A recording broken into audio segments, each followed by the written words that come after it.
আসসালামু আলাইকুম এভরিওয়ান। তো আজকে আমরা আলোচনা করব ক্লাস 10 এর একটি কবিতা নিয়ে।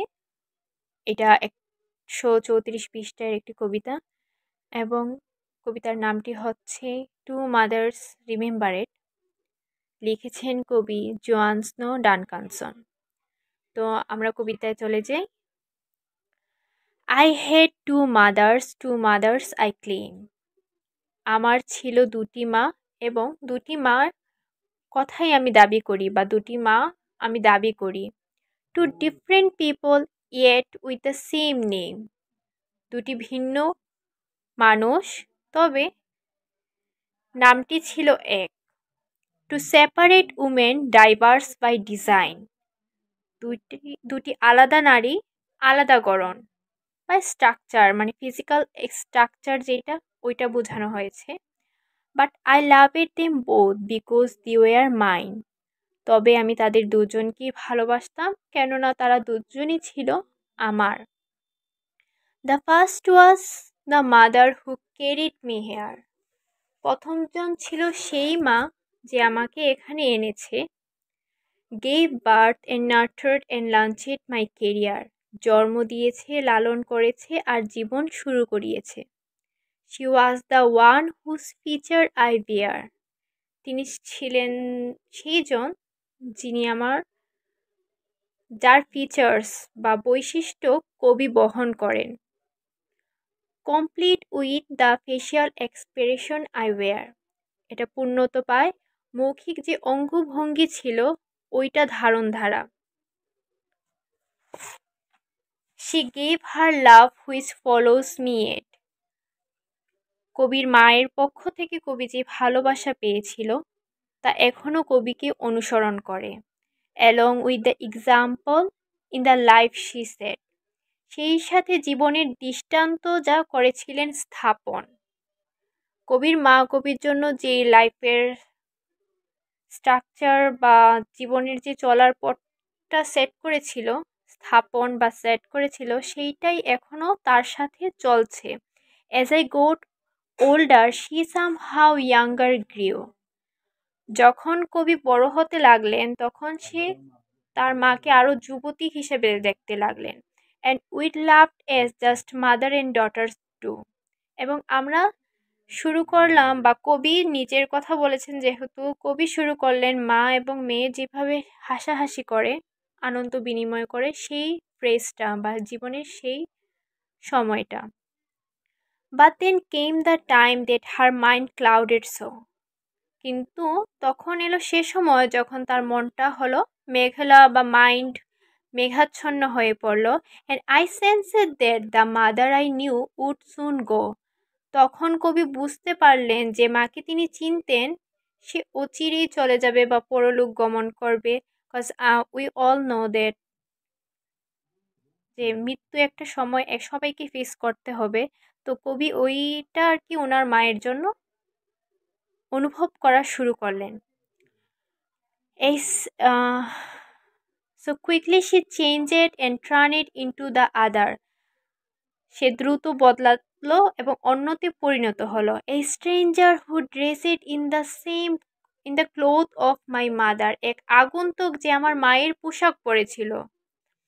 ওহ she looked the same at least at arm length. সে দেখতে ঠিকই অনুরূপ কবির মায়ের মতো ছিল, এটাই কবি বুঝিয়েছেন। But now she was the child and I was her strength. তবে সে এখন একটা শিশু এবং আমি তার শক্তি। মানে এখন কবি যাকে দেখছেন সে হচ্ছে একটি শিশু এবং ওই শিশুর শক্তি কবি নিজেই।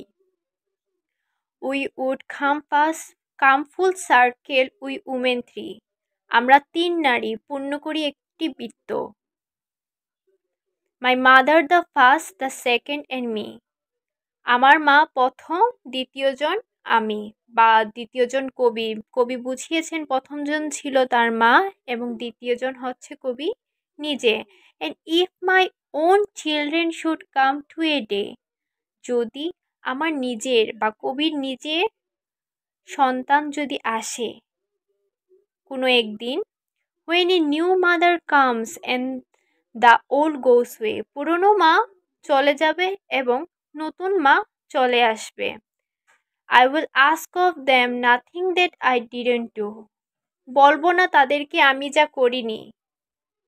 লাভ both of your mothers as both have loved you, উভয় মাকেই সেভাবেই ভালোবাসো যেমন উভয় তোমাকে ভালোবাসা দিয়েছে।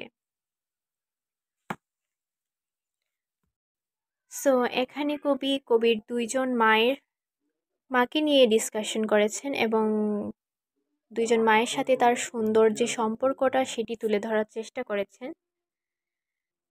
কবি তার নিজের ইনার যে ফিলিংস, ভিতরে যে ফিলিংসটা আছে সেই ফিলিংসটা পাবলিকের কাছে ধরে তোলার চেষ্টা করেছেন। তো রাইট নাও আমরা পাঠের যে কিছু কোয়েশ্চেন আছে সেই কোয়েশ্চেন নিয়ে ডিসকাশন করব, বা তোমাদেরকে যাতে তোমরা ভালোভাবে লিখতে পারো সেইভাবে আর কি তোমাদের বুঝিয়ে দেওয়ার চেষ্টা করব। কারণ বেশিরভাগ স্টুডেন্টের বাংলা মিনিং না জানার কারণে দেখা যায় তার এক্সাক্ট মিনিং বুঝে না এবং তা লিখতেও পারে না। তো আমি চেষ্টা করব যাতে তোমাদের সহায়তা করতে পারি। So first question is, how are the two mothers different from each other, যে দুইটি মা কিভাবে ভিন্নতর একজন আরেকজনের থেকে। Second, how are the same, তারা একজন আরেকজনের সাথে কিভাবে একই বা সেম। থার্ড হচ্ছে, what did the first mother do to the speaker, speaker বা কবির জন্য প্রথম যেজন মা তিনি কি করেছেন। Fourth, who was the speaker second mother, describe her brightly. তো 4 নম্বর প্রশ্নটা হচ্ছে যে সেকেন্ড মাদার কে ছিলেন, দ্বিতীয় মাদার কে ছিলেন স্পিকারের বা কবির। 5 নম্বর হচ্ছে বা fifth, what would be the speaker advice to her own children, কবি কি বলতে চেয়েছিলেন বা কি অ্যাডভাইস আদেশ করতে চেয়েছেন তার নিজের সন্তানকে, উপদেশ করতে চেয়েছেন তার সন্তানকে। তো sixth, who are three women refer to in the poem, যে তিনটি মহিলার কথা কবিতায় বলা হয়েছে সেই তিনটি মানে মহিলা কে তা ডেসক্রাইব করার জন্য বলা হয়েছে। তো what should children do to their mother and why, বাচ্চাদের কি করা দরকার তাদের মায়ের জন্য এবং তা কেন। 8 নাম্বার কোয়েশ্চেন হচ্ছে, do you like this poem, why. তো এখানে আমাদেরকে জিজ্ঞেস করা হয়েছে যে আমরা কি এই কবিতাটি পছন্দ করেছি কিনা। তো এটা নিজের পার্সোনাল ওপিনিয়নটা তোমরা দিবে যে তোমাদের ভালো লাগছে কিনা এবং কেন ভালো লাগছে।